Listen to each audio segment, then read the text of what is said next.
This week, we talk about two movies where things truly do not go according to plan. That's right. We're going from, Keely as Jason Statham uncovers human trafficking while on a container ship in Mutiny to Silly as four funny ladies have what looks like the most unrelaxing time in Spa Weekend. And for TV, we're heading back underground for Silo Season 3, Episode 8, Grey Goo. Before we head back up and take flight with Lanterns, Season 1, Episode 2, Trustfall. Hopefully all that goes as planned for us because this is... We should watch that episode 22. The double. We should watch that with Ashley and Sushi. Feel the vibes, it's a night so lush. Hold on to your butts, friends, because it's time for Mutiny, the new Jason Statham thriller from director Jean-Francois Richet, who also made Plane, which we loved. And fun fact, they were actually developing a sequel to Plane called Ship. Yes, Plane was going to be followed by Ship. And apparently, none of this is confirmed. It's all allegedly. It was supposed to follow Mike Coulter's character onto a cargo ship where he discovers human trafficking, which if you've seen Mutiny, that sounds familiar. There have been reports that Mutiny grew out of the project, but who can say? So anyway, the setup is simple. In Mutiny, Jason Statham plays Cole, a former cop working private security who watches his surprisingly nice billionaire boss get murdered. He gets framed for it and ends up on a cargo ship, trying to clear his name while stumbling into a whole international conspiracy. So what did you think, Sush? Well, the first trailer sets up Statham's character a bit as a cop who worked with his dad investigating human trafficking operations before going right into a montage of him just tearing ass through a bunch of bad dudes. We got an edit of KRS-One step into a world rapper's delight that's cut so it syncs with each of Statham's strikes. Hell yeah. That continues through the trailer. So it's like, I don't know, what more do I need? Even so, also established that this movie is from the director of Plane, puts it right up on the screen for you, which obviously, as you mentioned, was starring Gerard Butler and Mike Coulter, which we loved. Yes.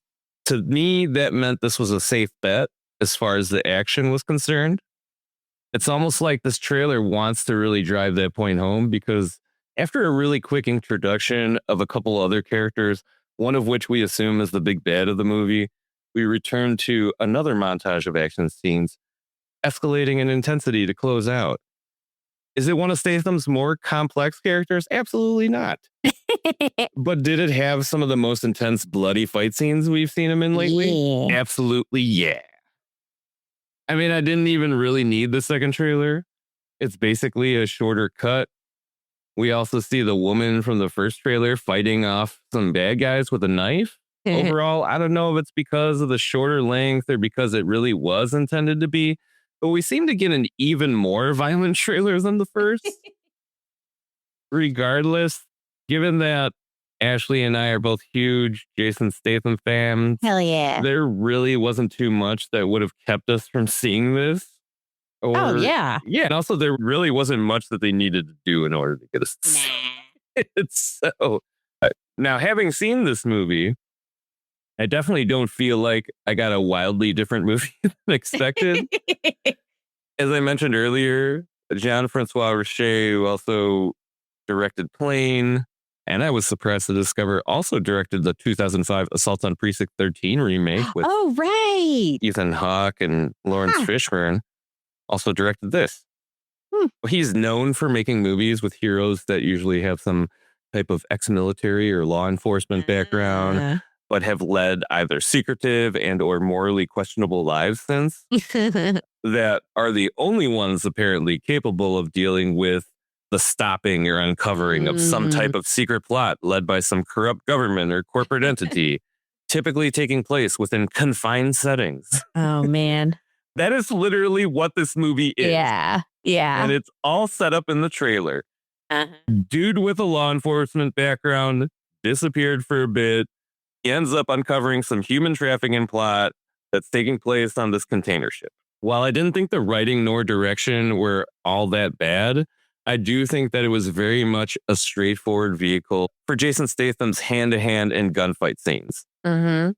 It very rarely tries to leverage Statham's other capabilities as an actor, since I've seen him convincingly play funny and sensitive or emotional roles or moments in other films, and just seems to focus on how single-minded he is, almost letting the audience decide whether the character is actually trying to do good and save those being trafficked. Right. That he's simply doing this out of, to quote him from the trailer, vengeance. Vengeance! Or, been saying vengeance all week. Yeah. Or maybe it's a little bit of both. Ooh. All I do know is that there are very few details to begin with overall, which led to fairly significant lack in any real nuanced character development. I mean, you can really tell that a movie is basically just a vehicle for Jason Statham to kick ass when the character who owns this company that he works for, they just kind of hand wave away any possibility that he could be corrupt himself by saying like, he's been the most honest and trustworthy person who tried to turn around the entire shipping industry. What? Like a billionaire in the shipping industry? Not corrupt? Not just that. So you're trying to say that everybody in shipping is corrupt? I mean, every billionaire.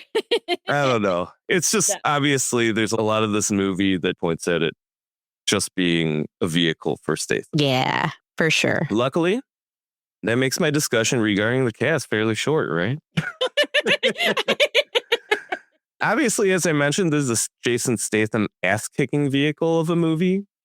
So he plays Cole Reed, former police officer turned bodyguard, which hilariously isn't clear at all based on the trailer. You literally would have to at least look up the movie Showtime to find that out, but it is pretty much in all the descriptions of the movie. Though it's pretty obvious this is one of the less demanding acting roles that he's done.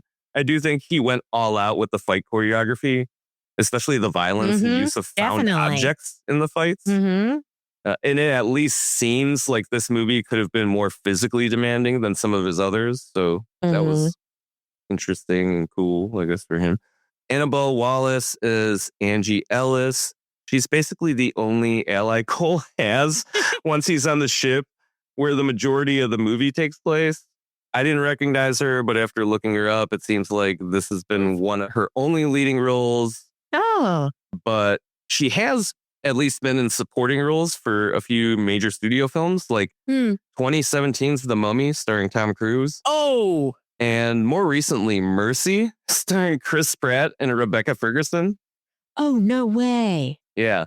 I thought she did a great job in this movie, but it was really evident how much this movie was going to be a vehicle for only Statham. Yeah. Once they finally cross paths, she seems to be even more underutilized in the movie. Right. Simon Clough played what I would call the money villain, since this character really wasn't a physical fighting presence in the movie. However, I definitely would easily assign that fighting presence to Roland Mahler, who played the captain of the container ship. If anyone was an unexpected standout, that dude was. And goddamn, was that guy vascular.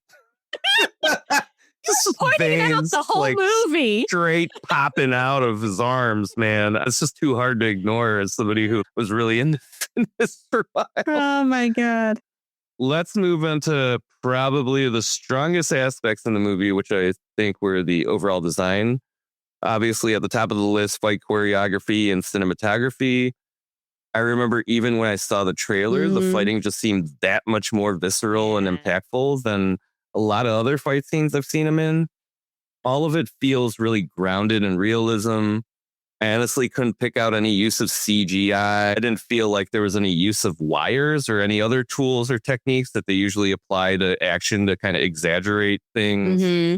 And probably more so in this movie than most of the other movies he's been in.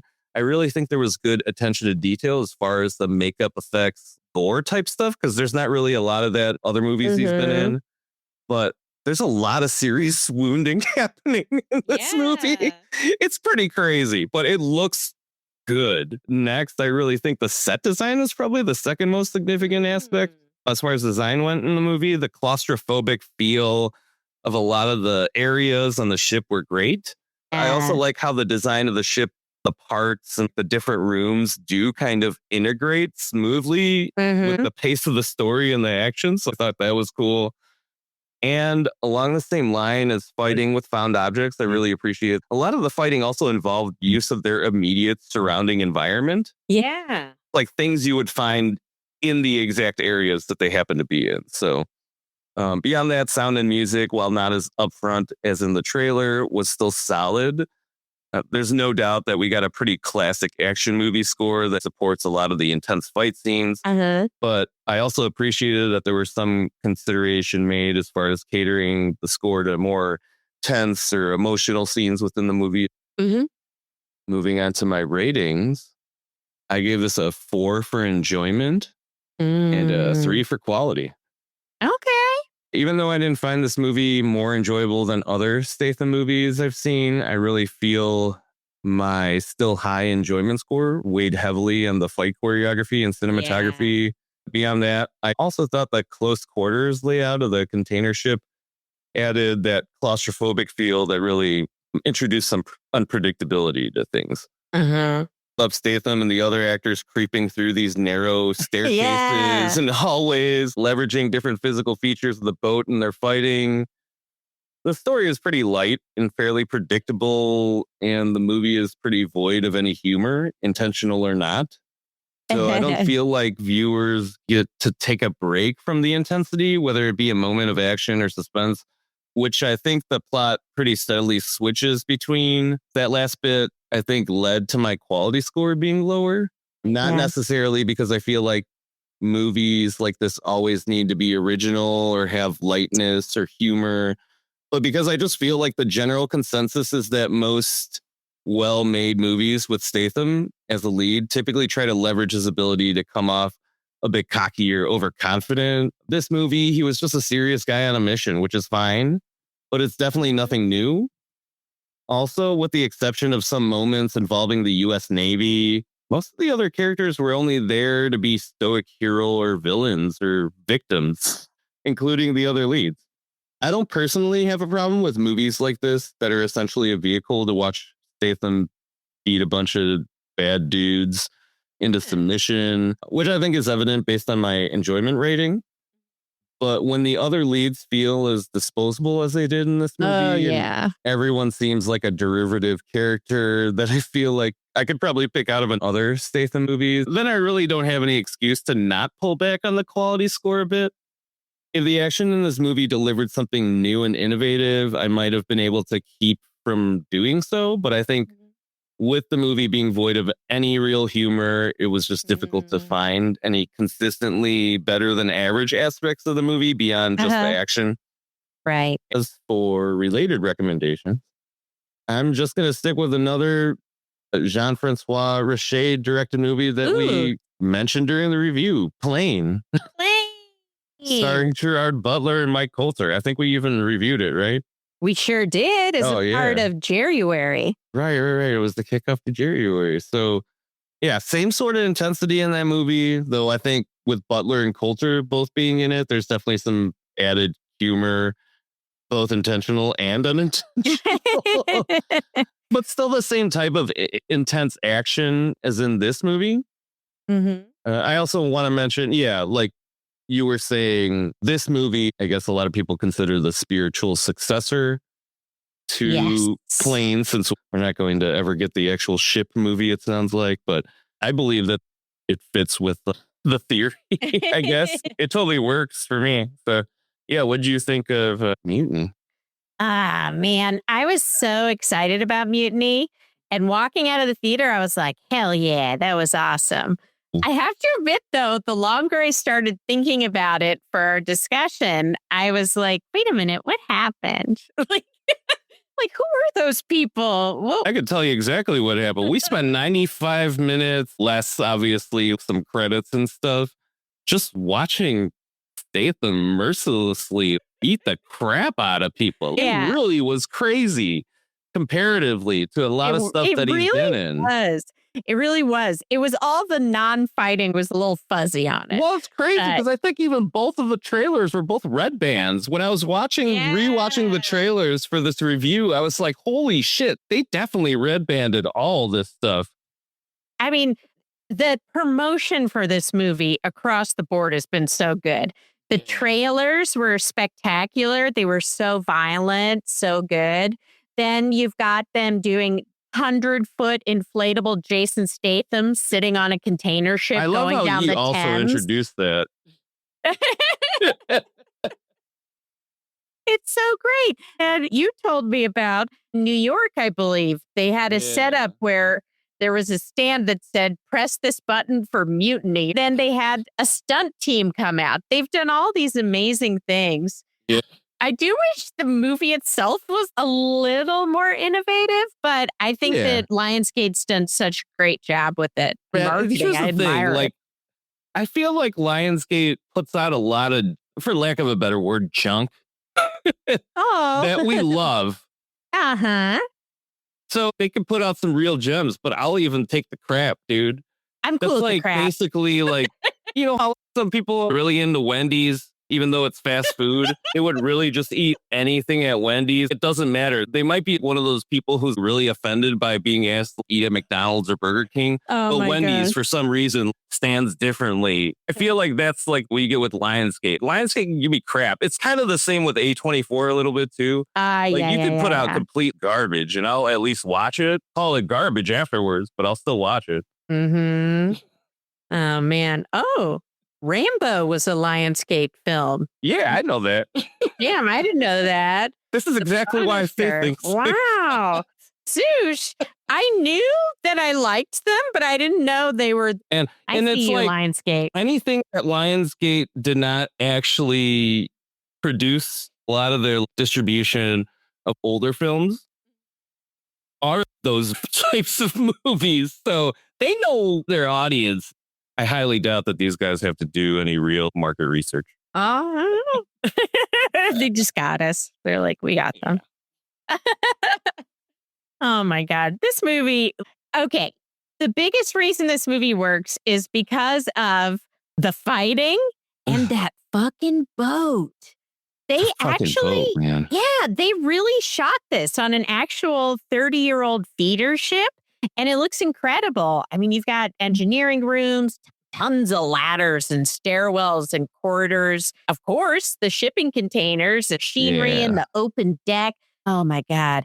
There's just so many places to fight on a boat. And then you've got the ocean surrounding it. So it's basically like a floor is lava situation. If you fall off, you're fucked. The only thing that they could have done to intensify the situation is add sharks to the mix. But, you know, Rennie Harlan already did that with the plane thing a few months ago. Yes, that's right.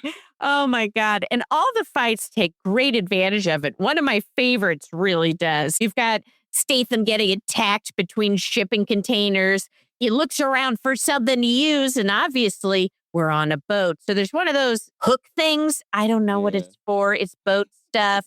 But Statham knows what it's for. It's for stabbing it directly into the cheek of a man's face. So he hooks the guy in the face. Now this guy has a massive hole there, and I won't spoil it. But what happens next made our audience gasp. You actually don't even have to spoil it because in trailer 2, they show that he stabs the man straight through the same hole that he through the hole. Guys, it goes straight through the same hole. It was beautiful. And I'm pretty sure that's not like the only time that happens with something where somebody's wound gets used to deliver a second blow. Oh my God. It's so funny. Like, okay, insult to injury, literally. Yeah. They just shoot the boat really well. It's just claustrophobic. There's a moment where a person or people are on the outside of the ship, which gave me that. I can only call it the IMAX stomach drop feeling, It's not groundbreaking filmmaking, but they No, it's really not. understand what's cool about making an action movie on a giant fucking boat. And they shoot it well. As for Statham himself, I mean, okay, real talk, I'd put this at a B minus Yeah. Statham scale here. Mhm. He's extremely competent. In fact, Statham is so competent that I just kept thinking, oh man, I would want Jason Statham to save me. But here's the thing. I feel like he invites more riffraff, So I Yeah. had this thought to myself during He the definitely movie. I'm like, does. would I really want to be on his side or would I just want to hide out? I think I would hide in the stairwell. Yeah. I think some of my favorite Jason Statham movies, they're a little more unhinged than this. Yeah. Give me a Craig. Give me one of the increasingly ridiculous transporter movies or Spy. Beekeeper. Oh my God. God, I love Beekeeper.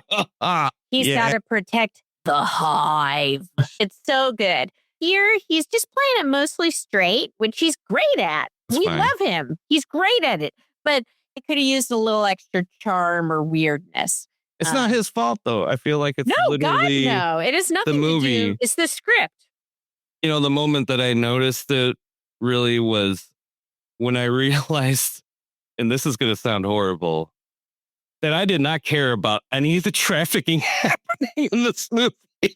I just wanted to see stabbing. It was just taking away my time seeing him attack other people. They could have just mentioned the trafficking casually and just had him kicking ass, and I would have still taken it.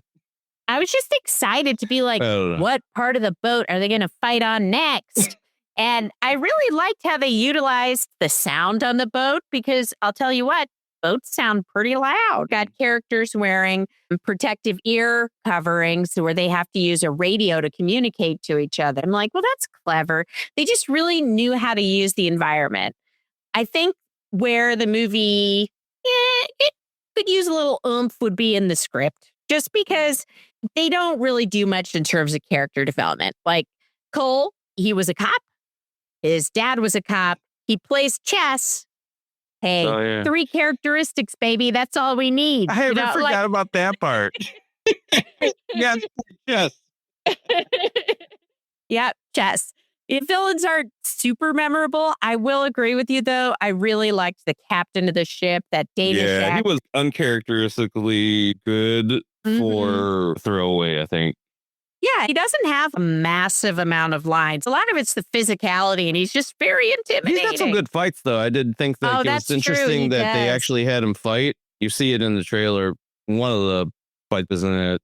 But yeah, I totally did not connect that, I guess, when I was watching the movie. And when it did happen, I was like, oh, shit. It's him. And that actor, there's only one other thing that I recognized him for. I was trying to figure out the whole movie. It's actually one of my favorite action movies, Atomic Blonde by David Leitch. So I don't recall him having any big fight scenes in that, but I'm like, oh, it makes sense that he would be the heavy in a story like this. I have to admit, I did keep comparing Mutiny to Plane. Plane had some incredibly deep character study, okay? But I will say, Gerard Butler and Mike Coulter, they gave them some extra moments to put character into it. They were allowed to have quirks to them. And I think in this movie, hey, they just don't have time. Statham's got to stab people through an existing face hole and climb around a boat. Time is money. Got to get on this boat. I mean, they literally just gave you the entire backstory of the guy in each trailer. I don't think they were at all trying to spend any time on character development like they did in Plane. I know. They just wanted to get straight to the boat as soon as possible. It's so cool that they shot it on a real boat. I really recommend, if you guys like behind the scenes stuff, there's a really short but fun video on YouTube of them making it. And you can just see how excited all the actors and people making it were to be shooting on a real location, really on the water. I think that's where they put their energy, and I get it. Oh, I will agree with you. The trafficking, I didn't really care about. Like, I think the actors were good. It just felt like it was not as important to the plot. Also, frankly, I'm kind of sick of people being trafficked in shipping containers trope because it's kind of obvious, also very far from reality. I have to add that I found it kind of amusing. There was like an assortment of people of color. There was. It wasn't just You're right. Asians or Latinos. There's just an assortment of people who you would expect to be trafficked, I suppose. They shot it in London, so they worked with what they had. I guess, yeah, it's whatever their stereotype of the people who typically get trafficked are, I guess. Although, I will say, I don't have the source in front of me, guys, but you can look it up. I got curious about trafficking stats on ships like that. I'm like, it's always in movies. It can't be real. It's a very small percentage, but I did read that up to 1/4 of people working on fishing boats internationally, according to some statistics, are doing forced labor. So that's where a lot of the trafficking actually is. So that's Ashley's trafficking fact of the episode. Jeez. But getting back to the movie, boats. They're cool. They're scary. That's my take on the matter. Growing up in New England, we always had to go on whale watching school field trips. It made me think of that. And then I remembered, oh, right. We were all puking everywhere at those things. Being on a boat is no joke. So they were out there capturing this footage, filming this movie, all the while they were on a boat that likely made them take Dramamine. So shout out to all the actors and crew on this. And then getting to my ratings. So I went back and forth on this a little bit because I did have sort of like how I felt about it walking out and how I felt about it a couple days later. Yeah. But I'm going to go with my walking out score, which is 4 for enjoyment and a 3 for quality.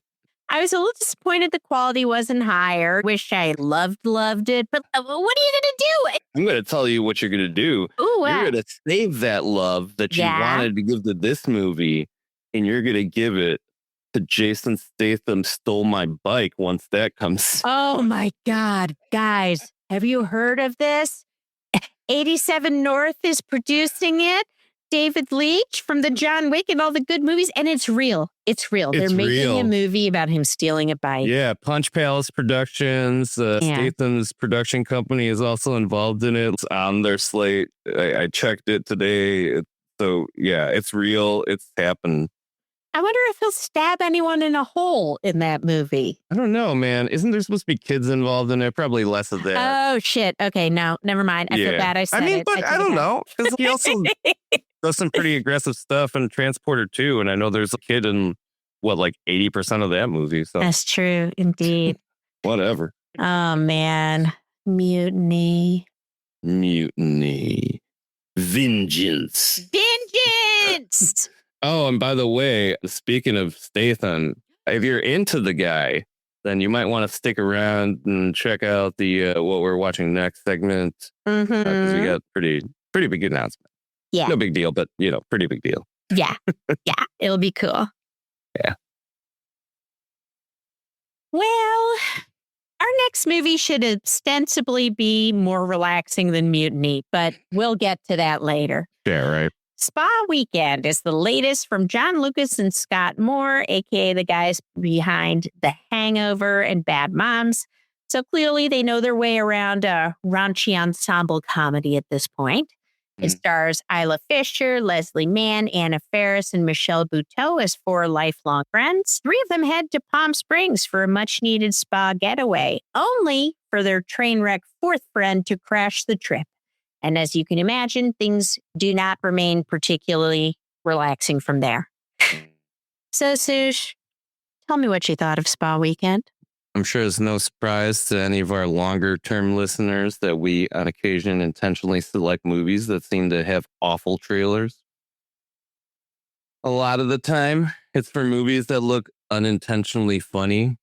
But I think this time, at least for me, I was assuming I'd at least be in store for an absurdly over-the-top comedy starring some funny ladies, because I've seen these ladies before in other stuff. After all, the first trailer, they immediately try to mention that this movie is from the directors of Bad Moms and the writers of The Hangover. So, if you're somebody who did enjoy those movies, you're probably the target audience.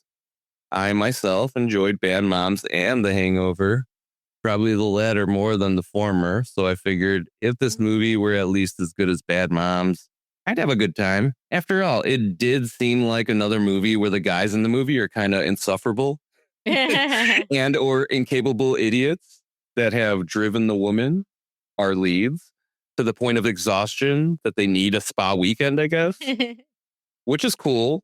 Though I initially did find it strange that they first set up the women to be the pillars of their relationships and families. And then we soon realized that might not really be the case. Yeah. Honestly, I just let that slide since it did look at least funny, stupid. That was the hope. Yeah. And it really seemed like the filmmakers, or at least the studio, wanted to emphasize how funny stupid this movie really was, because the second trailer completely cuts out the part that makes the women look like the only competent ones and just goes straight into the crazy spa hijinks. Right.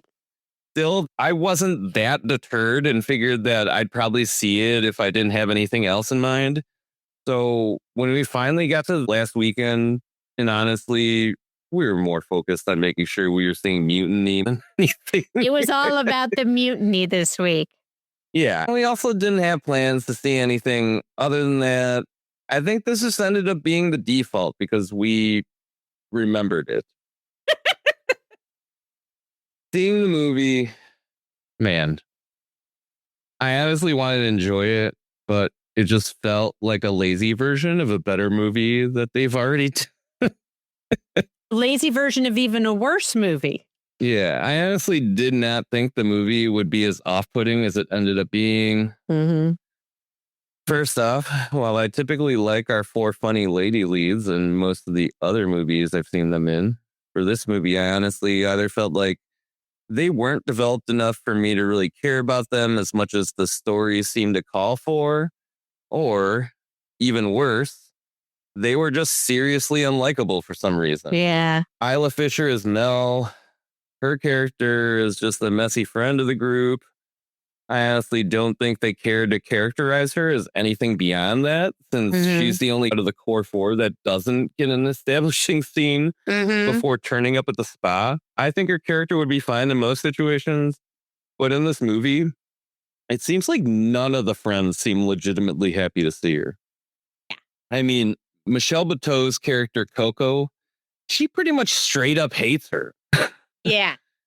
And Coco, as a character, really doesn't extend very far past that, because she's basically just the angry black lady. Yeah. Even going as far as making this point in one of her earliest scenes. Yes. Though they feel the need to also specify for some reason that she's half black, as if that should somehow affect the stereotype. Yeah, why does any of that matter? It doesn't. And the thing is, they're the ones who wrote it. It's like they wrote the whole movie and they're like, they'll be mad. Let's put a line in so they know we're aware. So people can't say anything about it. Like acknowledging something gets around it. Yeah. So they barely established Leslie Mann's character, Jane, as anything beyond her career as a lawyer and role as a single mother. They really have her character come off as completely clueless about anything outside of those two things. And Anna Faris as Kai is pretty much the same thing, except she just mentions having kids, and I don't even recall actually seeing them. Because it's more important that we just know how dependent her boss is on her anyway. It's incredible how unlikable they managed to make these women, again, given how great each of them are in other movies or TV shows I've seen them in. It's like the filmmakers purposely made an effort to do so, but then even gave up halfway through that. Yeah. The only actor I really enjoyed in this movie was Dominic Onaariki, who played Roger, Coco Sex. That dude was just too good for both her and this goddamn movie. I think the strangest part about this movie, though, being so bad, was that it came from two guys who are known for writing The Hangover, which was a financial and critical success. Also, both writing and directing Bad Moms, which, even though wasn't as good as The Hangover, at least seemed to have a lot of heart beyond all the crazy slapstick comedy. I just didn't get how this movie could have gotten it so wrong. It legit seemed like they wanted to create a quartet of some of the worst stereotypes of middle-class American women they could find, Yeah. but didn't even finish the job. No. And the dudes are honestly no better in this movie. Everyone in this movie just seems like the worst, if not laziest version of a stereotype. I think the only aspect of this movie that's even worth spending time on is the design. I mean, the spa where pretty much the entire movie takes place is beautiful. I honestly feel like the place is huge, but it's more due to the design than the different sets of rooms that we see, given that the only services we really see during the entire movie are the pool and the poolside lounging area, outdoor yoga area, indoor yoga area where the goat yoga happens, a mud room, the kitchen, and maybe an indoor massage area. Oh, right. And the actual rooms that they stay in, which I don't even recall seeing, aside from the party scene that we also see in the trailer. I'll give credit to some of the stunts performed for physical comedy, but there aren't even that many I can recall, aside from goat yoga and golf cart hijinks, both of which, like the other few highlights of this movie, were in the trailer. Score and soundtrack weren't bad. I just wish the movie itself were better so I could have actually enjoyed or remembered experiencing that part of the movie a bit more.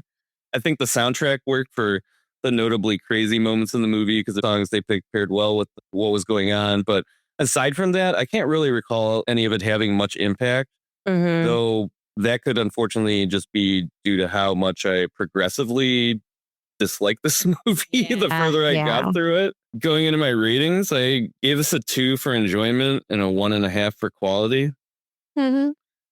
Like I said at the start of my review, I honestly wanted to enjoy this movie, and the trailer almost made me believe that was possible.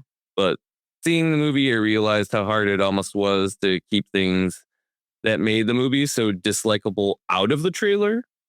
The biggest aspect for me, anyway, was how horrible they made the Coco character out to be. Yeah. And legitimately awful situations and moments were really what made this movie difficult to enjoy all around. Aside from a few legitimately hilarious slapstick moments and maybe some of Mel's outbursts and various hot mess moments where it seems like everyone on set is having a good time, it was like watching 4 middle-aged women somehow be the worst stereotypes. Yes. So yeah, I couldn't give it more than a 2 for enjoyment. Quality, it just sucked. Seriously. I had absolutely no idea that the movie could be as bad as it ended up being, given that the 2 notable movies these filmmakers worked on were pretty good. But it just was. It would have even been fine if they were lazy about all the character development and just focus on making the comedy aspects of the movie the best parts. But that's not what happened. Yeah. It couldn't even be distracted by the humor or absurdity because there were some characters that were so horrible that I didn't care to see them get out of their situation. Yeah. I seriously was like, why are these women like this the longer you watch this movie?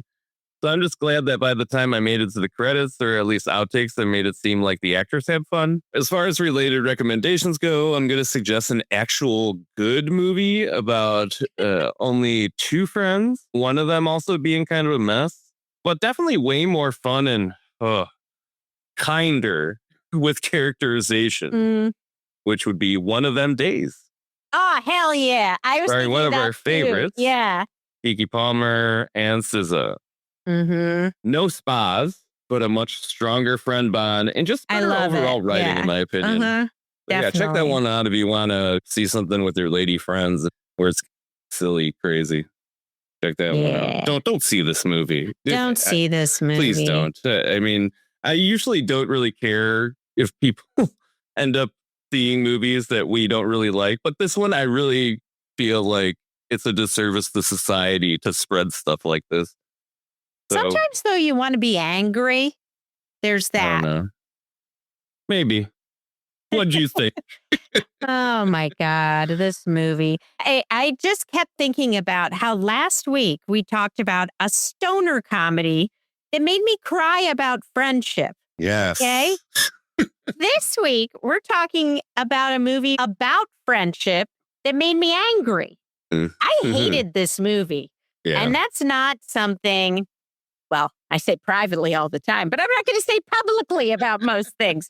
This one, I publicly on the record hated it. I knew Spa Weekend was probably going to be kind of bad, Yeah. but I don't necessarily think that's a problem. There's plenty of movies that aren't the greatest that I still find really entertaining. I was hoping for a laundry folding movie or maybe a stomach flu movie, something where you don't have to think too hard, but it keeps you just entertained enough. Cast alone, there's a lot of really funny people there. I thought maybe they could spruce it up a bit, give it some personality. But pretty much as soon as Isla Fisher's character enters, I was like, what the fuck is this? Because the movie treats her like she's the wacky friend. And listen, I have plenty of wacky friends. Yeah. I am the wacky friend, okay? But wacky is showing up in a weird outfit or talking too much. It's not destroying things and ruining people's livelihoods. Yeah, or purposely putting them in situations you know they would not want to be in just because, oh, get out of your comfort zone. Her behavior is so far beyond normal human behavior that I'm not thinking, oh, God, we all have that friend like they think we will. I'm thinking, how has this woman functioned in society for this long? How has she reached middle age? Then the movie just keeps returning to this idea that every friend group has one friend that everybody hates. I'm like, no, that's literally not true. What are you talking about? Certainly not in middle age. I mean, sure, in a large group of friends, you might have an acquaintance you're not as close with, but these are supposed to be close, lifelong friends. And I think that bothered me so much because I didn't believe these women were even friends in the first place. They show a picture of them when they're young. That's it. But I don't get a sense for what their dynamic is. I don't know who's calling who about what gossip. I don't know who is listening to the same podcast about Survivor. You know, they don't seem to have inside jokes. They don't seem to have any affection for each other. I didn't sense any joy. They could be coworkers for all I know. And especially as you get older, friendship takes work. People's lives naturally separate because you've got job, kids, partners, all that other shit going on. So why would these women put all that effort into maintaining a friendship with someone who I don't know is a psychopath? And yet they keep hanging out of guilt? What? You should be over that by this age. Yeah. But mostly it just seems like they're just trying to survive each other. And I think the bigger problem is this movie doesn't know shit about women. Okay? When we saw the trailer for this the first time in the theater, there was a gay couple sitting next to us, and one of them said to the other, oh, that movie looked like it was written by men. And they were very right. It was by two. Yeah. It feels like the writers overheard their wives complain about real things like women doing an unfair amount of labor in many families, or women being held to higher expectations, or parents being overwhelmed. Like, yeah, those are problems. Yeah, maybe back when they made Bad Moms, they already knew this stuff. Why do I feel like the moms that literally met during the course of the movie Bad Moms are more genuine friends than these four? Absolutely. It's the same people made this movie. That's really, I think, what drove me crazy about her. What made me legitimately dislike this movie. Because it's not like you guys haven't done this. Yeah. We made it easier for you, in fact. They all are supposed to get along. What the? All you have to do is have women get along, you clowns. You can't picture that? What does that mean? I'm so sorry I called someone a clown, but it really upset me. And the character development is laughably small. In a Jason Statham movie, no fucking big deal. Just put him in an outfit. I'll guess his job. He can stab people in their face holes. At least they told us his entire backstory in the trailer for that movie. Yeah. Here, it's like, okay, wait. Anna Faris, her character works too much. She has kids. Michelle Buteau's character is divorced and has kids and is angry. And okay, I got to stop actually before I go into the next. Her character really enraged me because they literally make a joke about the angry Black woman stereotype as if they didn't write it that way. That really, really made me so mad. Michelle Buteau is a great actress. I really like her. And I just feel bad for her to have to be in that kind of a role. Also, okay, Sush, you made a good point when we were discussing this offline. The men in the movie are framed as reasonable. Some of them. Some of them. The ones you actually get to meet more than once throughout the course of the movie. Right. So it's like they're trying to contrast, like the men are just trying to figure it out. And these women are crazy. It's insane.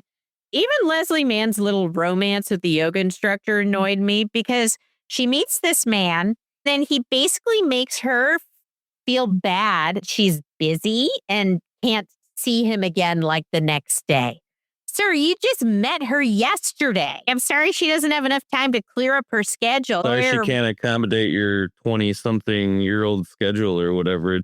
I know. But the way the movie writes it, the way everyone acts, this is the second time her characters had someone be like, oh, we can't go on a date for 3 months. I guess it'll never happen. Well, you know what? For her, why would you go with someone who couldn't go with your schedule? Literally. Why are they so demanding and acting like it's her fault and there's something wrong with her? Oh, my God. Also, as someone who loves the spa, I resent the anti-spa propaganda in this movie. You'd think it would be pro-spa because it's called Spa Weekend, but they make the spa seem all pretentious and ridiculous and not particularly helpful. That is simply not true. The spa is amazing, and shout out to you, King Spa. I love you forever. Yeah, and King Spa actually shows, well, not always, but on occasion, there's action movies that are being played. Dude. I'm not sure how that promotes relaxation. I mean, I get it for us, but I don't know for other people how that promotes relaxation. So. Oh, my God. One time I was there with Chelsea, who has been on the pod, and we were a little high and had a massage. The movie they played was Rambo. And we just sat there laughing so hard, like, what a wonderful experience. You know what?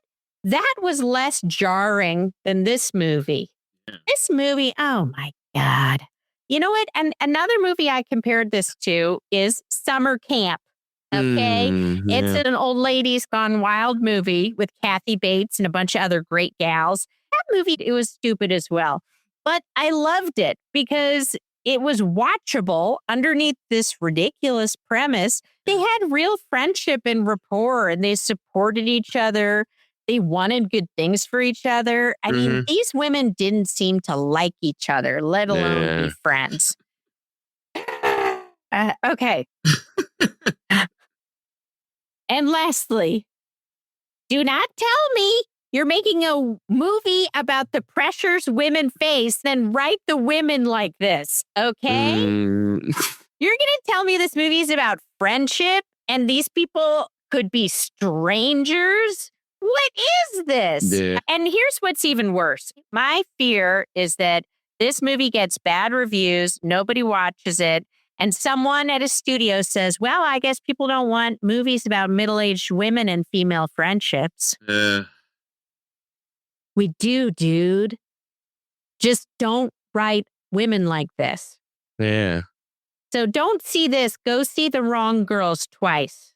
It's so good. It's going to give you everything you want from this and more psychedelic. So highly recommend.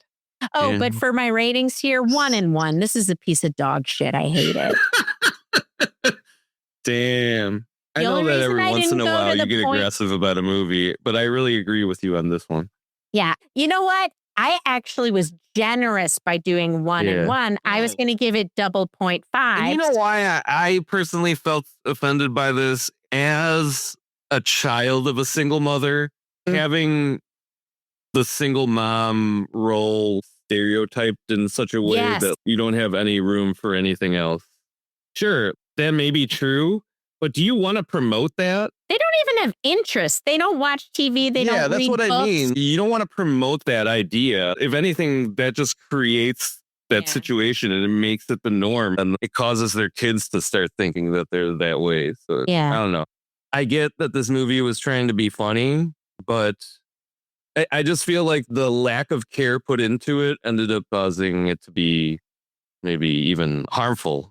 I definitely would consider it harmful. Yeah. Let alone for all the damage that goddamn Isla Fisher's character does in this movie. You will not believe the garbage she does in this. Look it up on Wikipedia later. Don't see it.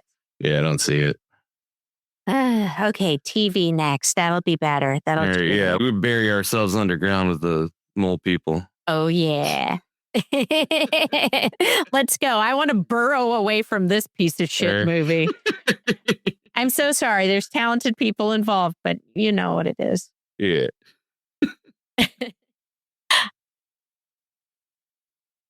Hey, Sushi. What up? Did Isla Fisher's character in Spa Weekend give you so much secondhand embarrassment that you wanted to burrow into the earth and live there for hundreds of years? You mean like a mole person? Yes. No, but that's a good lead-in to a recap of Silo for the week. Oh, right. They are in a hole in the ground. Yeah. We're on season 3, episode 8, titled Grey Goo. Mm. The episode opens outside Silo 17, where we see Patrick Kennedy on the ground.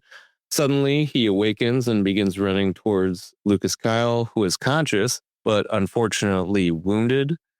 Patrick helps him across the wasteland to safety, with the residents of 17 initially hesitating to open the airlock. But luckily, the mention of Juliet's name eventually convinces them to allow the two to enter. Jimmy, who we also know as Solo, Audrey, and the younger survivors begin treating Lucas, whose radio was damaged when he was shot. Jimmy repairs the radio as Patrick looks at all the artifacts he's posted on the walls. Once the radio is repaired, we see the same call he made to Martha and Juliet to confirm his arrival at Silo 17, only this time from his point of view. And eventually, the conversation ends with Juliet informing Jimmy they need to look into what happened to his mom and that Patrick would give him the details. Then we get the episode's first before time scene at Per Stenson's construction site, where we see the large drill, or digger as they refer to them. He hosts Daniel, Helen, and Charlotte at a home built near the site, where they learn that he intends to build 50 underground silos and invites them to dinner with Anna and Senator Thurman as they reveal his plan to use the silos to house selected people and preserve art and knowledge following an anticipated global catastrophe. Oh, man. Back in Silo 18, the Algo orders Camille to investigate the true purpose behind Juliet sending Lucas and Patrick to Silo 17. Elsewhere, Knox confronts his father, Gus, about Ed Harwood and stolen supplies. Over in Silo 17, we see Jimmy, Patrick, and the kids come across a door that was welded shut, with Patrick pointing out it was done so from the inside. Returning to 18, we see Camille questioning an imprisoned Robert.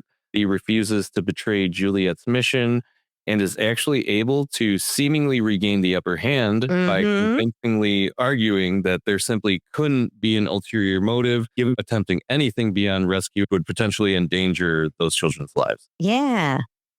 In Silo 17, they cut through the welded door, where they find a body wearing a cleaning suit, which turns out to be Jimmy's mother. Though she attempted to seal the safeguard pipe, we're led to believe she realized she couldn't at some point, leading her to seal herself inside the compartment to protect Jimmy and the rest of the silo. Patrick tells Jimmy they need to move her, but he refuses to let them. Sheriff Billings and Hank arrive to meet with Knox at Gus's home, and Gus admits to designing a hidden transportation system connected to the mines. Meanwhile, Bernard explains the safeguard system to Juliet and provides a diagram showing how the silos connect to Silo 1. He believes that physically blocking the pipe would deprive the Algo of utilizing the safeguard. Mm. Bernard also admits that he killed Judge Meadows under the Algo's orders, explaining that his experience has destroyed his faith in the system he once served. Returning to the before times greenhouse dinner party, Stenson continues with his story of how the specific doomsday scenario he envisioned ultimately led to this plan, and he and Senator Thurman detail what the plan actually is. They then reference Charlotte's mission, reinforcing beliefs that an enemy of the U.S. had already developed an inexpensive nanoweapon through its encounter with Iran's gray goo, which they believe could eventually threaten all humanity. Jeez. Helen tries to point out how Charlotte and her team were basically used as guinea pigs to confirm suspicions, which leads to Charlotte running back to the house as she starts to have a panic attack. Back in Silo 17, Patrick updates a recovering Lucas on the situation and tries to get him to convince Jimmy to let them move his mother's body. However, Lucas reasonably feels like Patrick is probably better suited for that job, given his proven ability to influence others through his involvement in Silo 18's resistance. So the task ends up solely in Patrick's lap. In Silo 18, we see Knox, Billings, and Hank at Carla's office and supply, informing her of Gus's hidden transport, leading them to believe Ed Harwood likely kept quiet regarding Orla's murder to prevent anyone from finding out about it, as it'd definitely be something that results in them being sent to clean. We return to 17, where Patrick musters up the courage to speak to Jimmy and decides to tell him a story of his wife, Doris, and Silo 18's burial traditions, which he in turn provides for Jimmy's mother. Jimmy finally permits Lucas to examine his mother's work on the pipe, leading to him revealing to Jimmy that his parents died as heroes. We cut to Silo 18, where Shirley is updating Juliet and everyone else on the findings regarding the safeguard at 17. They devise a plan to have Sandy and Shirley locate Silo 18's safeguard pipe and block it off. Back in supply, Carla joins Billings' investigation team as they search for and apparently find the missing light bulbs. Meanwhile, Juliet realizes that Bernard's map has led them towards the wrong direction and races after Shirley to warn her. In the before times, as Stenson grows notably frustrated with Helen questioning the use of money in the face of other arguably more immediate worldwide concerns, it's revealed by Senator Thurman that she and Daniel were brought there to be offered positions in the project. In Silo 18, Juliet catches up to Shirley and soon after discovers Shirley's pregnant. They have an amusing moment where Knox is confirmed as the father, and Shirley tells Juliet how emotional he was getting the news. We see Ed Harwood in his office, but after seeing a signal light flash, he immediately heads out, leading to what ends up being the hidden transportation he built, just in time to be met by Knox and the sheriffs who happen to be taking it. We return to Juliet and Shirley heading up the stairs together as they receive a coded warning over the radio from Sandy. We cut to her revealing that she's been arrested by Judicial. Back in the before times, Helen decides to turn down the offer to join the project, refusing to help conceal the truth, as Senator Thurman moves on to recruiting Charlotte as a drone pilot, reassuring her that Dr. Cernkovich would be available to continue her treatment as he's already signed onto the project. Charlotte accepts, leaving Daniel the only one left, as Anna tries to convince him to join, and Stenson even agrees to supply 50 diggers, which Daniel expressed would be necessary to ensure success of the plan. But before he's able to respond, Helen decides to leave. Things get tense in Silo 18 as Julia comes to the realization that Sandy's coded message was a warning that she's been found by Judicial and they're looking for them. We then cut to Ed being confronted by the sheriffs and Knox, who after some questioning reveals that Mike Davidson killed Orla Kent after she discovered him stealing from supply, leading to Mike's arrest, resolving the investigation into Orla's murder. We return to the before times as we see Charlotte follow Daniel out. They share one final memory of their family before he reunites with Helen, already in the helicopter preparing to take off. Daniel professes his feelings, and the two kiss as Dr. Cernkovich watches their helicopter take off to the distance from the house. With Orla's murder investigation now over, Sheriff Billings reunites with his wife in the cafeteria. As elsewhere in the silo, we see Juliet surrender to judicial, so Shirley can continue with the plan. Camille appears as Juliet thrown into the same cell as Robert, making clear that she now considers both of them enemies. The episode ends with Juliet now imprisoned with Robert, as Shirley and the remaining allies must find and disable the safeguard without her. Ashley, what did you think?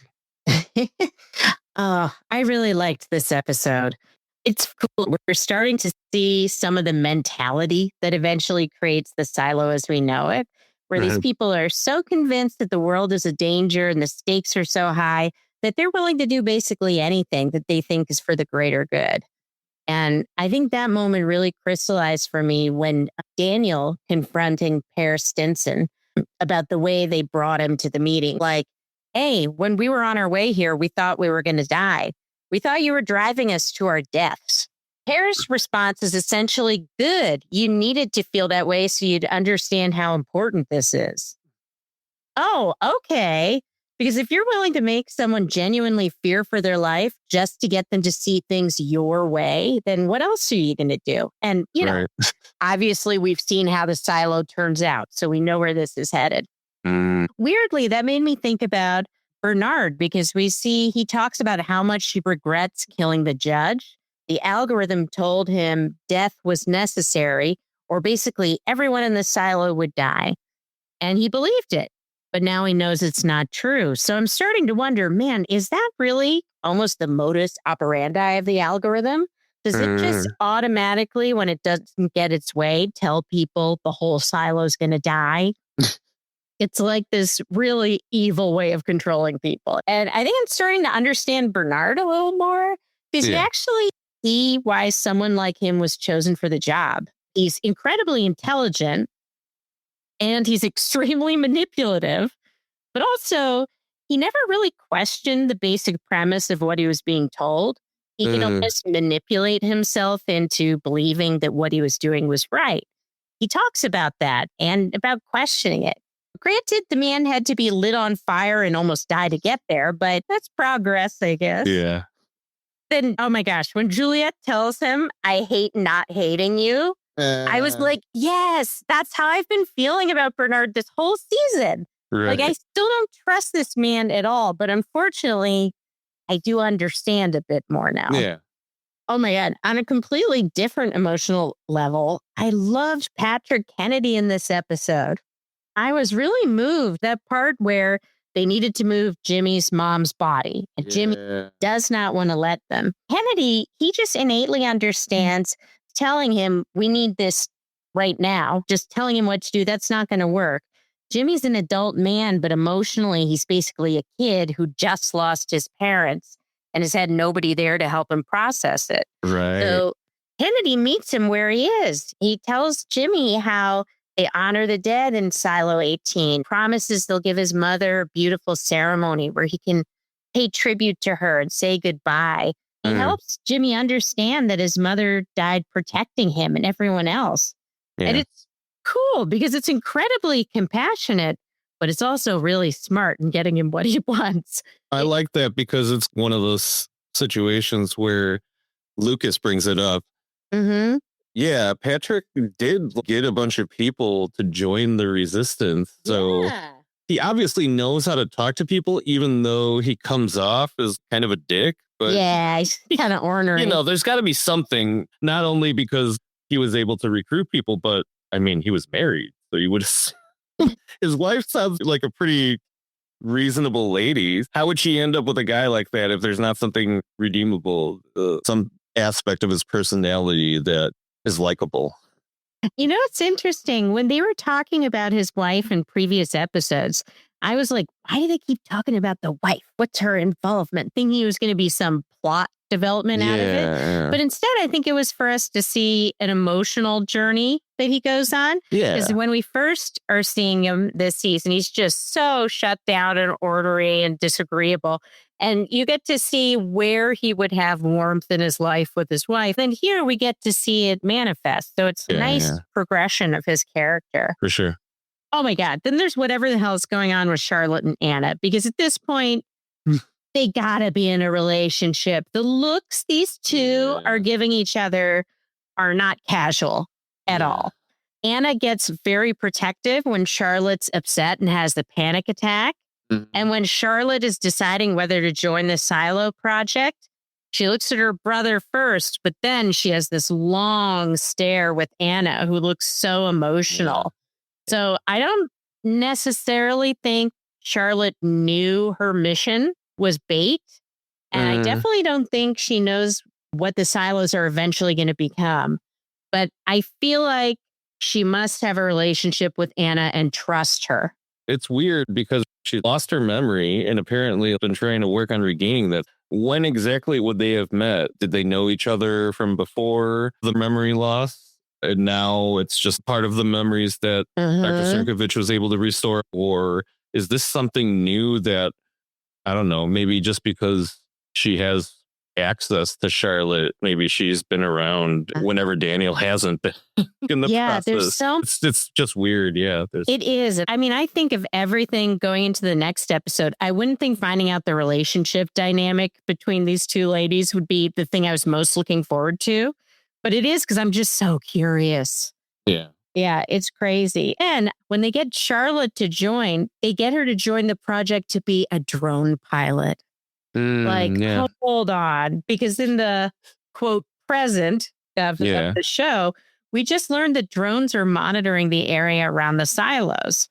So I'm also wondering, were drones the things that shot Kennedy and Lucas? Oh, I'm pretty sure that was the situation, And that got me thinking, how much are they aware of the rest of the world's status in Silo 1 or whoever's controlling things? I don't know. This show turns me into a conspiracy theorist, I swear. Also, I really in this episode liked Colin Hanks' performance. I thought he was great. He has this arrogance and gravitas. Okay, here's the worst part, though. I was watching, I was like, man, he's great. But I started picturing, what if Chet Hanks did this role? Can you even imagine? What I wouldn't give to see a Chet Hanks, a Paris Stinson, probably doing it with the patois. But Okay. And then the last thing, the kiss. Helen and Daniel kiss.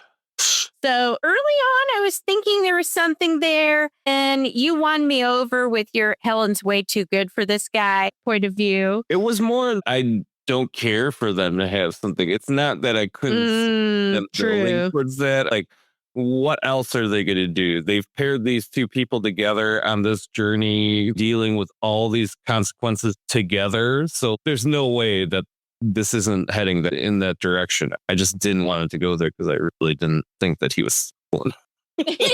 Not cool enough. He's not. He was cray-cray. Gosh, I wonder if I still say cray-cray now. Got me questioning myself.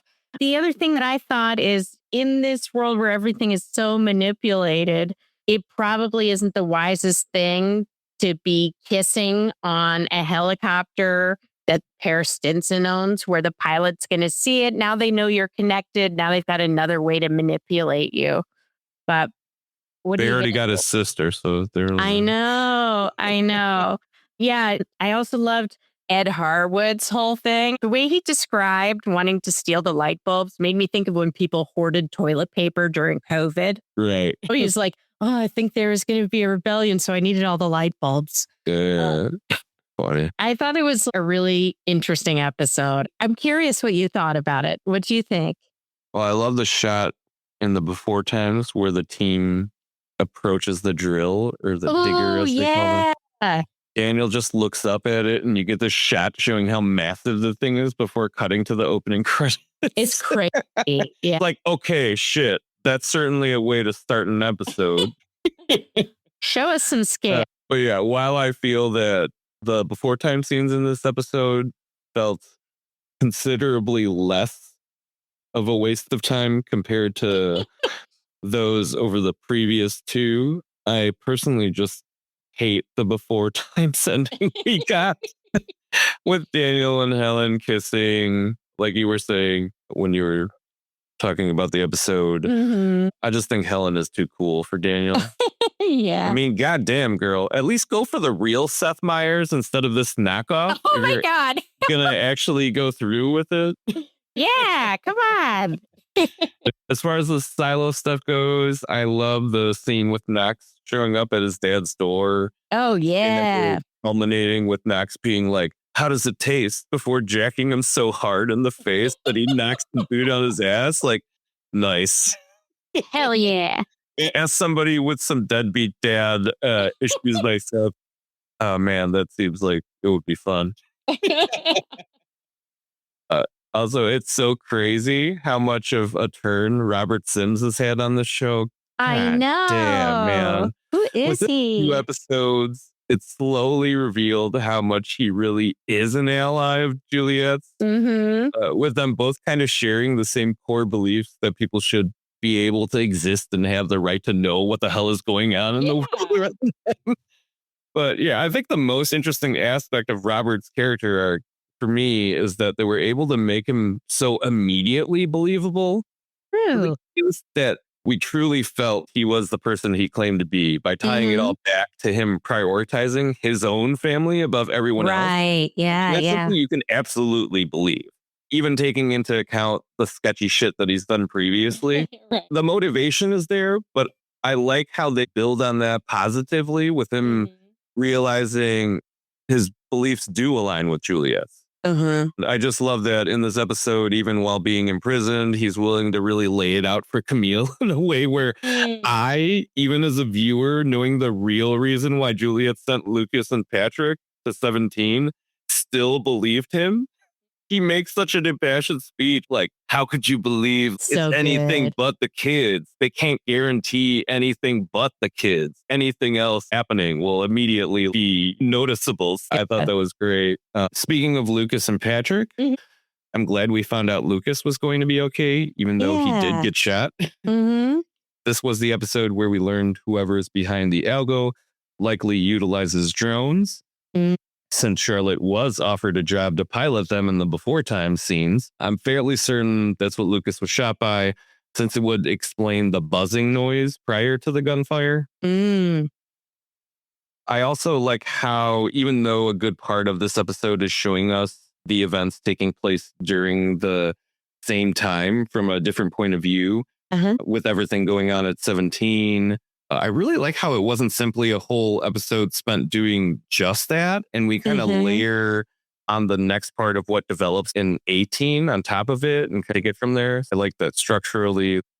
I also like how we saw a softer side of Patrick Kennedy as we were talking about. Lucas was right. The guy definitely does know how to get people to see things his way. But beyond that, I'm glad that Lucas does help out with the effort by really emphasizing how Jimmy's parents died as heroes. Yeah. Even though I think that everyone in the resistance is certainly capable of carrying on without Juliet, I'm obviously still interested in seeing where all that leads to, especially with Robert being held in the same cell as her now. Oh, man. With those two, I almost feel like they'll work together to figure out a plan to escape before the resistance can even plan and execute any rescue for You're her. good at scheming. Yeah, but hey, I'd love to see her and Robert do a prison break. So overall, I think this episode really built up a lot of the silo plots ahead of what I expect will be a battle between the algo and judicial and the resistance. But I'm also curious to see what happens with the before times timeline. I don't think we're done with it, especially with some awareness what happens to Daniel's character in the books that I found out through various YouTube videos. I just have a feeling that it's not the last that we've seen, at least of Daniel. Cool. All right. Well, next week, penalty. I always love a penalty. They always set up a lot of fun stuff. Yeah. So let's, I guess, make like Helen and Daniel and take flight. Ooh. Yeah, moving on to lanterns.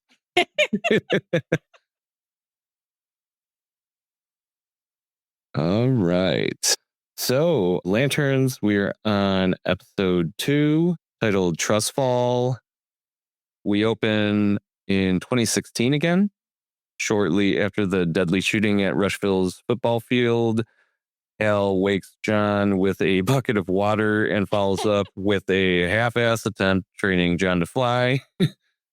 John fails to do so, instead creating a construct in the form of a small bird. Curiously, the construct remains alive after John removes the power ring. And though we see Hal notice the anomaly, he doesn't bother mentioning anything to John. With the ring nearly depleted, he sends John to his Coast City home to retrieve his lantern to recharge it, assigning him the additional tasks of feeding Earl, which he doesn't bother explaining, and keeping the bird construct alive. Oh my God. Al returns to the football field alone to examine the metal detectors installed around it. When ordinary metal fails to activate them, he begins to suspect they serve a different purpose. He then interrupts the town meeting as they discuss whether the next football game should proceed. Billy Macon sneaks over and takes a seat next to Hal, informing him that his assault charges have been dropped, seemingly clearing the way for him to leave Rushville. Instead, the town's eagerness to get rid of him makes Hal more determined to continue investigating. In Coast City, John arrives at Hal's extravagant home and searches for the lantern. John reaches out to Hal by phone, who leads him to and helps open a voice-activated container leading to a pocket dimension where the lantern's kept. So cool. Yeah, as that's happening in Rushville, we see Hal's moved on to stealing the dead aliens' bodies from the morgue. John then encounters Earl, Hal's enormous carnivorous plant, and feeds it as instructed. We cut to Hal arriving at the football stadium with the corpses, passing them through the detectors, which sets them off, confirming that they are designed to identify extraterrestrials instead of metal. So cool. Love it. John, having retrieved the lantern, returns Hal's hide key to its previous location. However, as he's doing so, several apparently non-human attackers ambush him with a stun gun and carry him away in a van. He manages to escape the van as it's on the highway in the middle of oncoming traffic. And though he's initially incredibly lucky evading his captors and dodging the cars and collisions they've caused, he ends up getting knocked out. Back in Rushville, we see Hal hilariously driving through town with the bodies seat belted as if they were passengers before immediately being pulled over by Sheriff Kane. Although furious with his methods, she accompanies him when he decides to confront William Macon about the technology. At Macon's compound, Hal ignores warnings to remain outside and steps onto the property, leading to Macon's guards shooting him. Oh, man. Meanwhile, John's captors reveal they're led by an alien named Anton. They explain they came to Earth hunting a manhunter, a race of synthetic beings capable of constructing new bodies, impersonating the species, and introducing technology far beyond an infiltrated civilization's natural development. Using an alien device, Anton forcibly transmits visuals directly into John's brain, showing him how a manhunter engineered the destruction of their world. Though a Green Lantern once captured the creature, it escaped during transport, and its distinctive radiation has now been traced to Rushville. Through their conversation, Anton is astonished to learn Hal never taught John about the manhunters, and is equally surprised that John can sustain what seems like a living construct without actually wearing a lantern ring, hinting at John's ability being extremely unusual. John's eventually released with an ultimatum. He has 48 hours to locate the manhunter, or the aliens will destroy Rushville and a large part of the surrounding area to ensure the creature cannot escape. Back in Rushville, Hal awakens in an unnervingly empty and pristine hospital, where Carrie vents her feelings that Rushville is beginning to lose control. The two agree they must work together more carefully, since openly provoking Macon could strengthen his influence over the frightened town. Upon John's return to Rushville, he stops in at a diner for a cup of coffee, only to coincidentally run into Zoe Macon, William's wife, again. John can't seem to figure her out, especially with Zoe claiming to actually love her husband. But the conversation they share implies that she, as a woman of color, puts up with William for the security or access he's able to provide her as a white man before she changes the topic to ask John how things have been with his white man, Hal. John confesses to her that he's trying to figure out if he can trust him before we cut to him arriving back at his motel. He tells Hal about his encounter with Anton, despite being instructed to keep the encounter secret. Recognizing the seriousness of the threat, Hal dons his Green Lantern uniform and takes off into space, eventually arriving at an intergalactic prison. And cool. Appears at the cell where Sinestro, his former mentor and disgraced former Green Lantern, is being kept. Hal demands he tell him what he knows of Manhunters, but instead, Sinestro turns his attention towards John Stewart, implying he's somehow a greater concern, ending the episode with an ominous warning about Hal's new trainee. Crazy. So, what did you think about the second episode of Lanterns? Oh, I loved it. I'm still a little confused about exactly what's going on with Manhunters in Rushville, but I'm very invested and I'm getting more and more theories, I swear. I'm really interested in Hal and John's relationship because there's something about it that's really fun, but there's also something about it that makes me a little uncomfortable. They're fundamentally different people.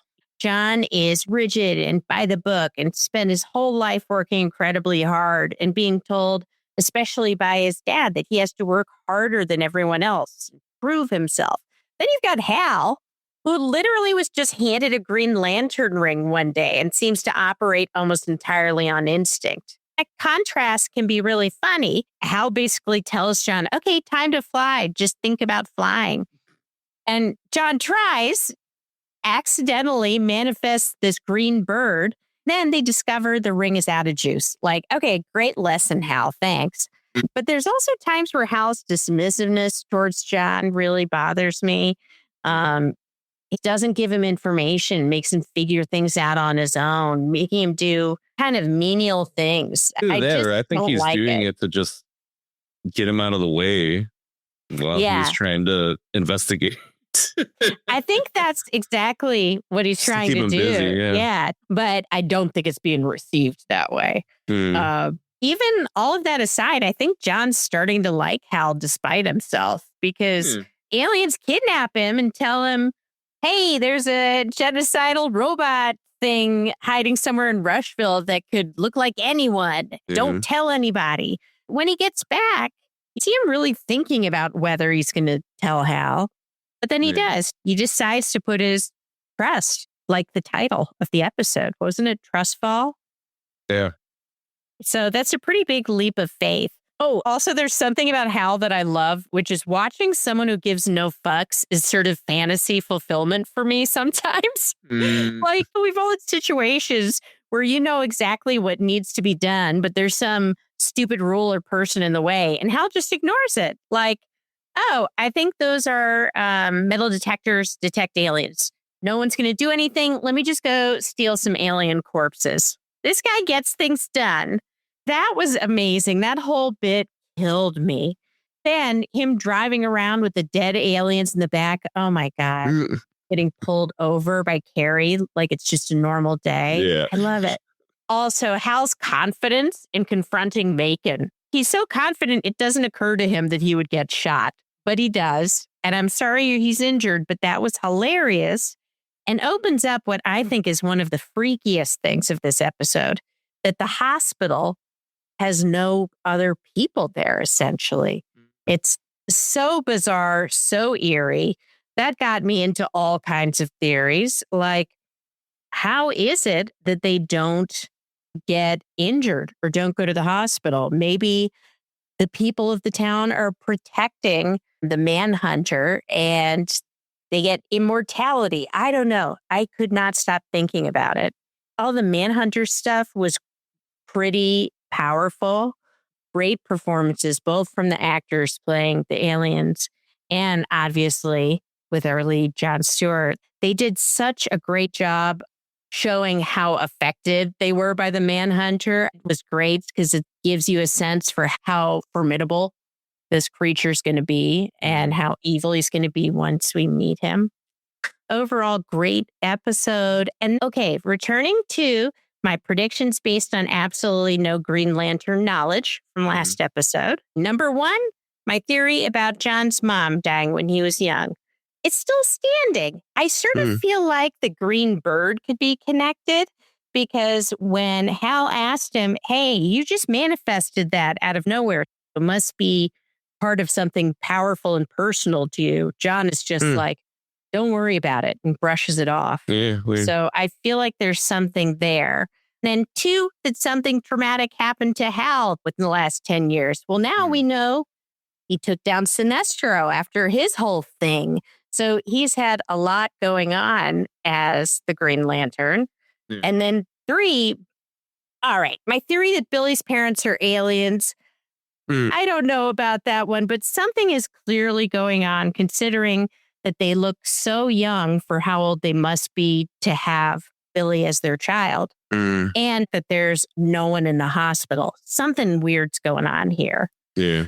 So those are my main theories. Also, I'm just really curious about, again, Rushville and the Manhunter. I just can't wait to see what happens next. I'm pretty hooked. Cool. So what'd you think, Sush? Well, for anyone who complained about there not being enough aliens or space stuff Oh in my the first God, episode, right? hopefully this episode shut them up. I mean, I was sure that DC wouldn't try to get away with having a completely terrestrial story involving Green Lanterns when they're goddamn space cops. But, you know, people had to be proven wrong. So I'm glad it happened in the second episode immediately. I had a blast seeing Hal's mansion and meeting his pet, the carnivorous plant Loved Earl, it. who he affectionately gave his last name. I know. So sweet. Yeah, the safe or container Hal's lantern was in being a doorway to a pocket dimension, and also the password being Mogo doesn't socialize, which happens to be a reference to the title of the first appearance story of Mogo, who is actually a sentient planet that's part of the Green Lantern Corps. Oh, cool. Wow. Both of those, I think, were nice touches. Also love the retro futuristic look of the lantern when they finally reveal it. It was cool having John get captured by aliens, involved in this galactic war that's supposedly on its way to Earth, especially since there's rumors that those characters are or will eventually lead to the reveal of other Lantern Corps. Oh my gosh. Based on DC's emotional electromagnetic spectrum. If that sounds like nonsense to you, basically, green isn't the only color of lantern there is in DC Comics. But the rumor seems at least a reasonable argument, given the showrunners decided to just title it Lanterns instead of something specific to Green Lanterns. Yeah, that's cool. Yeah. Also, Anton mentioning Manhunters and providing some details surrounding them. I really feel like that's going to connect to William Macon and his militia somehow. I don't know if we're supposed to believe his benefactor has been one all along, or maybe he himself is the Manhunter. All I know is one of those guesses is probably right, given how these aliens are appearing in places in town that William clearly has some kind of influence over. Yeah. I like that Hal and Sheriff Kane are working together now, too. Definitely some amusing interactions between them during this episode, but even though they've seemingly agreed to play nicely as they try to work together on this investigation, I can't help but think that Carrie is still trying to cover for some secrets that the town is trying to keep, especially with her giving what felt like a half-assed explanation why the hospital seems so unused. Also, I'm not sure if others caught this. They kind of made sure to bring it up in conversation between her and Hal. But Sheriff Kane is apparently from Gotham. Yeah. Now, I know others have pointed out that she shares the same last name as Batwoman, Kate Kane, from the comics. But while I don't think that this character will connect directly to Batwoman or Batman in any way, I do feel like this very missable moment where she's heard telling somebody over the phone to say hello to Barb for her. Yes. In the same episode might be a reference to Barbara Gordon, the daughter of famous Batman ally Commissioner Jim Gordon. She also happens to be Batgirl in most of her comic book and animated TV and movie iterations. So, yeah, just looking forward to seeing if anything develops from that mention.